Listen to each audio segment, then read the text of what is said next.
Маркумду узатууда мал союлбайт, 40 жана жылдыгы болбойт. Учурда той аштардагы жөрөргөлөрдү жөнгө салган мыйзам долбоору коомдук талкууда турат. Ага ылайык эми тойдо себет, кийит жана түштөндүрүүгө тыюу салынып, катышуучулардын саны чектелет. Эрежеге баш ийбеген той ээсине 300 000 сом, салтанат өткөрүлгөн кафе-ресторандардын ээсине 100 000 сом, ал эми сөөк коюуга байланыштуу тартипти бузгандарга 200 000 сом айып пул салынат. Мыйзамды көзөмөлдөө жагы жергиликтүү комиссияларга жүктөлдү. Маалым болгондой, буга чейин да аш той өткөрүүдө, сөөк коюу зыйнатын жүргүзүүдө, ысырапкорчулукту жоюу максатында жарылыктар чыккан. Бирок канчалык деңгээлде ишке ашырылып жатат? Бул экинчи маселе мойдон калууда. Акыркы мезгилде бул теманын айланасында коомубузда кызуу талкуу орун алууда. Кененирээк кесиптешим Асел Сыдыкова сөз кылсын. Мен указда чыгарып бердим. Мына молдокелерди да сурандым, элге түшүндүрүп, жайылтып айткылачы айланайын, ушу ысырапчылык токтотсунчу деп. Түштөндүрүү деген бир балекетти таап алыштыр. Куда тозгондо. Бир тууганым түштөндүрөт, улуусу, ортончусу, кичүүсү, анан кудамдын кудасы, классташтарым деп отуруп 7 жылкы союлуп кетти бир жерде. Бир түндө 7 жылкы, бир күндө. Бардың, коңдуң, эртеси күнү кеттиң, 7 жылкы. Не деген ысырапчылык булай? 40 жылдык деп атпайбызбы? Ушулар кайдан келип чыккан десек, бул жакын арада чыккан да. Деги эле динибизде бул нерсе көргөзүлгөн эмес. Тыюу салып койду, ошондон бери деле бекитип, тиягына бекитип, биягына бекитип, союп эле келатышат да. Капчыгы чоң болсо, туура төлөп коюп, мен уулумду бир жолу үйлөймүн, бир жолу төлөп кое берем деген мындай алабарман инсандар да болушу мүмкүн. Жакшылык жамандыктагы ашыкча чыгым. Аны кантип азайтабыз? Атаандашкан курнамыз. Аш тойлордогу айрым жөрөлгөлөр мыйзам менен чектелеби? Бул жумада Жогорку Кеңештин депутаттары аш той өткөрүү тартибин жөнгө салган мыйзам долбоорун коомдук талкууга койду. Ага ылайык маркумдун 40 жана жылдыгын өткөрүүгө тыюу салынат. Узатууда катышуучулардын саны чектелбейт жана мал союлбайт. 3 күндөн кийин маркумду эскерип Куран окутулса, 1 жылкы же бодо мал союуга мүмкүн. 3 үйлүк, 7-лик, 40 жана жылдыгын өткөрүүгө тыюу салынат. Жогорку Кеңештин депутаттары Шайырбек Кыдыршаевич Ташиев менен ошо Замирбек Мамасыздыков деген экөө ошо мыйзам долбоорун сунуштаптыр. Биринчи окуудан каралыптыр. Анан ошол жакшы жыйынтыгын берет деген ойдомун.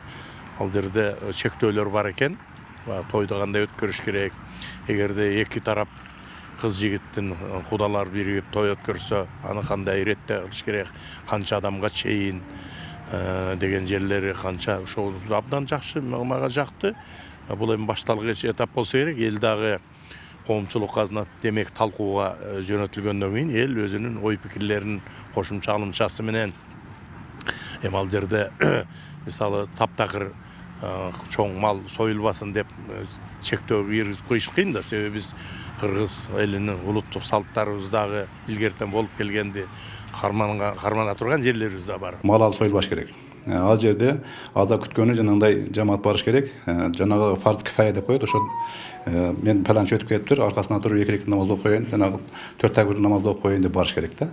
Анан бул жерде барып баягыдай жылкы союлуп аркасынан тияк аттар, бияк аттар, кудаларга аштар деп бул нерсе жок да. Ошон үчүн шариятыбызда ушундай ысырапкерчиликтердин алдын алуу үчүн катуу эскертүүлөр берилген. Жегиле ичкиле ысырап кылбагыла депчи. Ал эми той өткөрүүдө кийит кийгизүү, түштөндүрүү, себет жана конок берүү сыяктуу үрп-адаттарга тыюу салынат. Үлпө тойдогу салтанатка 3 автоунаа менен чыгууга мүмкүн.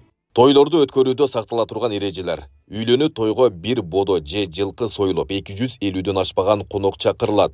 Кыз узатууда бир бодо же жылкы союлуп, коноктор 100дөн ашпашы керек. Эгерде үлпөт той жана кыз узатуу бир өтсө, бир бодо же жылкы союлуп, коноктор 350дөн ашпашы керек. Мыйзамдын аткарылышын мамлекеттик администрация, мэриялардагы каада салттарды, майрамдарды жөнгө салуу боюнча комиссия көзөмөлгө алат. Эрежеге баш ийбеген той ээсине 300 000 сом, салтанат өткөрүлгөн кафе-ресторандардын ээсине 100 000 сом, ал эми сөөк коюуга байланыштуу тартипти бузгандарга 200 000 сом айып пул салынат. Мисалы жана неме коюлган күнү карашын берип союш керек дегенде 3 күндөн кийин дегенге көпчүлүк макул эмес да. Көпчүлүк макул эмес. Ал анткени ошол күндөн тете исламга чейинки мезгилде болгон бул. Ал эми жанагы 3 күндөн кийин карашын берет деген бул исламдын эмеси. Буга көнбөй эле келатат да. Исламга биз 9-10 кылымда исламга өттүк. 940 болса керек, мен жаңылбасам. Ошондо кыргыз каганаты исламды расмий дин катары кабыл алганда, ошондон бери канча өттү? 1060-24 болсо 1085 жыл өтүптүр. Ошондон бери исламга киргенден бери эле ошону токтото албай келатат да.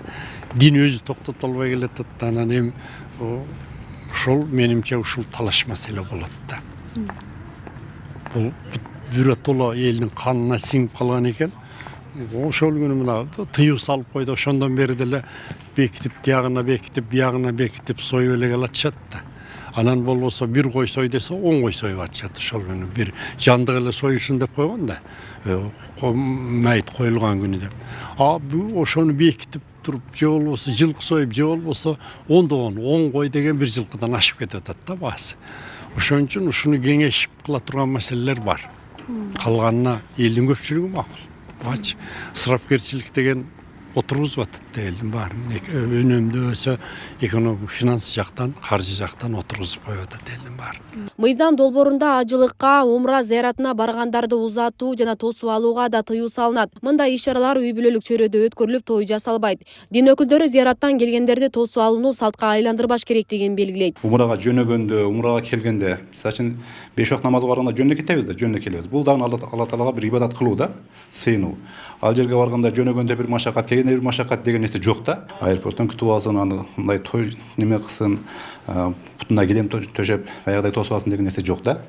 Ошо намазга кандай барып келген болсо, худо ошол сыяктуу эле умрага баргандан барып келе бериш керек. Эч кандай бир мен бардым, келдим деген түшүнүк болуш керек. Анан паланчы келиптир, барабыз, тойго барабыз, ашка барабыз деп, буну бир өзүнчө бир салтка айландырып алыш керек да. Эми мусулман кабырларынын аймагында таштан, граниттен, металлдан, мрамордон булардын айкалышындагы эстеликтерди жана мүрзө плиталарын орнотууга тыюу салынат. Президент Садыр Жапаров маркумду узатуу, сөөктү жайга коюу боюнча жарлыкка кол койду. Ага ылайык мүрзөдөгү эстеликтер жыгач материалдардан жасалууга тийиш жана бийиктиги 70 сантиметрден ашпоосу керек.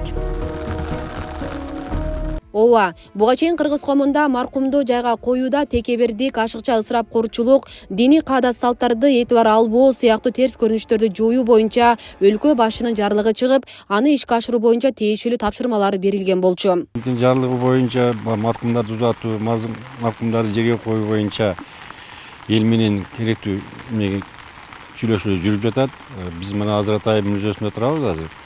Мусулман мүрзөсүндө бизде мындай аша чаптык кылып, мындай чоң эстелик курган немелер жок.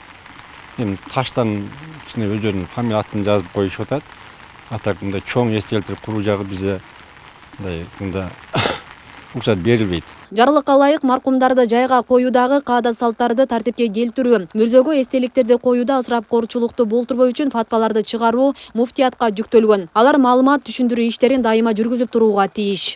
Шариятыбызда эле буга ыраазы болбой, буну ысырапкерчилик, ача ысырапкерчилик, Кудай Таалада бул ысырапкерчилик жактырбайт деп жеткирип айтылып келинген. Маселен ошондуктан бирок инсан экенбиз, кээде биздин атамдай чоң инсан болгон деп ошол нерсени билгизгиси келеби, ошондой бир баягы мүрзөлөр дагы ушундай зыйнатталып чоң жасалгалып келген да. Кеченки чыккан жарлыкка кол коюлган жарлыкка дагы биз мындай абдан жакшы болду. Биз үчүн делечи. Себеби диний адамдар айтып жеткирет, бирок баягы кылбай койсо, ал нерсени аткарбай койсо, биз мындай жеткирүү менен гана чектелип калчу элек да.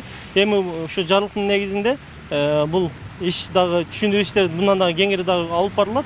Ошол убактарда бул нерсе макул болбогондорго мыйзам түрүндө дагы баягы чара көрүлүп калат да. Жана башка иш-чараларды көрүүдө биргеликте атайын жоболор иштелип чыгат.